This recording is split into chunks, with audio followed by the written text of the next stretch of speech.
Artist who has emerged at the end of this year and is looking good to do great things next year. Well, her name is Ren Harvieu. Ren, how are you? Great, thanks. Good. Your name is on the poll, the BBC Sound of 2012. How did you feel when you found out? Really shocked. I found out about a week ago or something like that. Yeah, dead shocked. I don't know. It was mad. And what do you feel about it? What does it mean to you? It means a lot because it's like being recognised for something that you've put your heart into. So I am still quite shocked about it, to be honest. How long have you been making music for? Properly since I was 17, but before that, just started singing in my bedroom and stuff, like singing along to Dolly Parton and that. Dolly Parton? Yeah. Oh, that's good. Yeah. Who were your musical influences then? What was the music that was going on around your house when you were growing up? Just lots of different kind of stuff. My personal inspirations as a kid was a lot of old Disney and that. Disney? Yeah. Like what? A lot of old, you know, like Snow White and Cinderella and all them. I just love the orchestration of the music, and the voices were just really beautiful. And there was nothing out when I was that age in the charts or anything. There was no voices like that. It was just so pure, and I think subconsciously I took it all in. So there was a Disney influence. Yeah. What about bands that you went to see when you were younger? Well, my mum loves the Manchester music. So she was always blasting the Smiths and stuff. And you come from Salford, don't you? Which is where Shaun Ryder comes from. Yeah. Another band, Duty Column, she loved them. Duty Column, yeah. Yeah. And my mum, like, she always had a John Cooper Clarke book, and she just used to kind of saunter around the house in a dressing gown, just like saying his lines. And I used to think it was nuts, but he's quite a poet. Influenced Arctic Monkeys, of course. Oh, John really? Cooper Clarke, yeah, big influence. My mum was quite a big influence on my music taste. Yeah. She was obsessed with like a load of Morrissey solo stuff. You know, like, I don't know if you know that song, Interlude. No. It's a bit intense, like, and she played that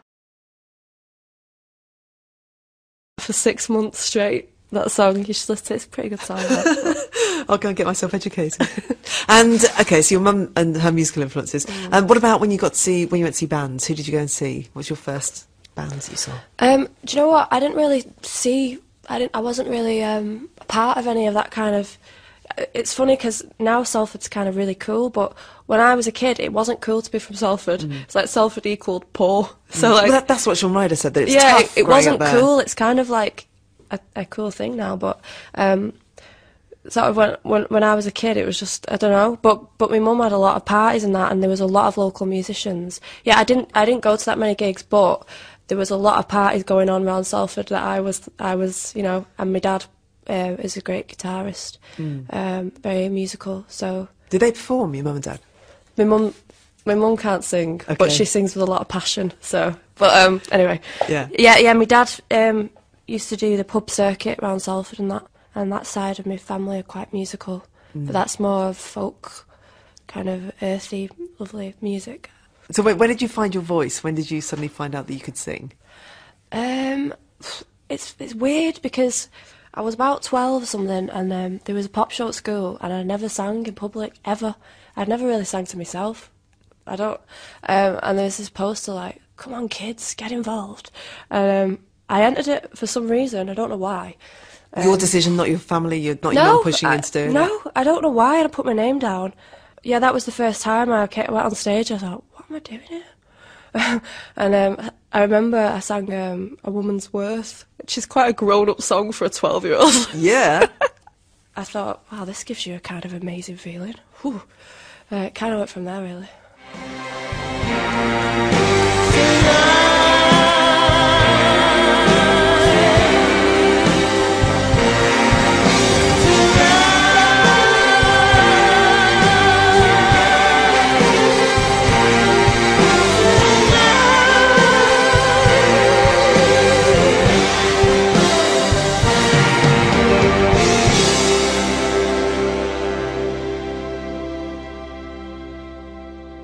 That was a fabulous Ren Harvieu, and that was Tonight. So after you did your performance and you came second in the competition, what was the next stage? What happened after that?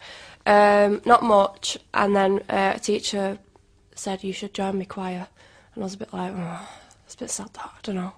But I ended up getting in it, and then I loved it. It was the most uncool thing to be in the choir, but I loved it. And how did you eventually get to be in the music business, writing your own songs? I was doing a course at college but it wasn't going very well at all. What was the course? It was like musical theatre, and it was going really awfully. So I thought, oh God, I don't really know what to do about this. So I put some songs up on MySpace. I was like 17, with like a little picture of my eye, and then I got contacted. And then what happened after that then? You were contacted? Yeah, and then pretty much for the next 2 years, I worked with a lot of Scouse musicians, and then I met Jimmy Hogarth. Did you write are you confident writing your own songs, or do you write with other people? Yeah, I write with people. I write all the time. Whether it was difficult because it's quite a skill, really, songwriting. You know, I used to write a lot of stories, and then you sort of have to try and make that line rhyme with that line, and so it's quite, you know... It's a craft that you need to learn, yeah, don't you? So you need people to teach you. I'm still learning, yeah. No, it was good because, I'd come to Jimmy and then I'd say, like, I love this, and I love this music, and I love this, let's play it really loud in your studio and have a whiskey and talk about it. And we did that for like a year. We just talked about music that we loved and got musicians in and stuff. So he had loads of great advice for you? Yeah, and really positive. And the first tune kind of I ever did was like Through the Night, and it was just sung like on a ukulele into a laptop, and we ended up sending that to Universal, just this like little thing. It was like a minute long, and we ended up sending that to Universal, and then they asked us to come in. Scary.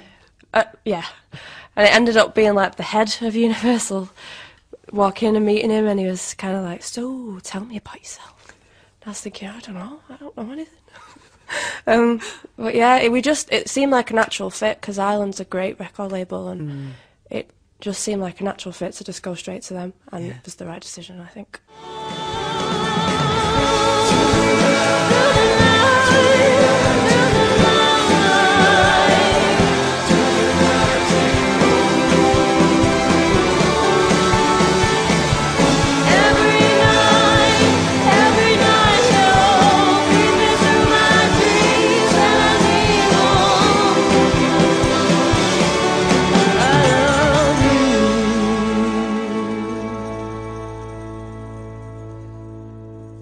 Through the Night from Ren Harvieu, who's sitting with us now, obviously.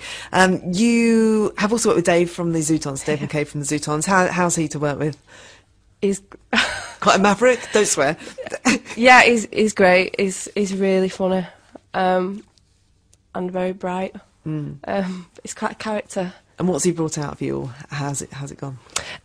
Well, he came in and had an idea with Open Up Your Arms, and he came in and just sort of battered this idea on the guitar, and he sort of went home, and then me and Jimmy worked on it, and we're like, this song's definitely got something about it. So he saw it in the end, that it was good? Yeah. I think he likes it now. Oh, well, that's good. Yeah. And you worked with Nas as well, didn't you? Oh, yeah. Tell us about that.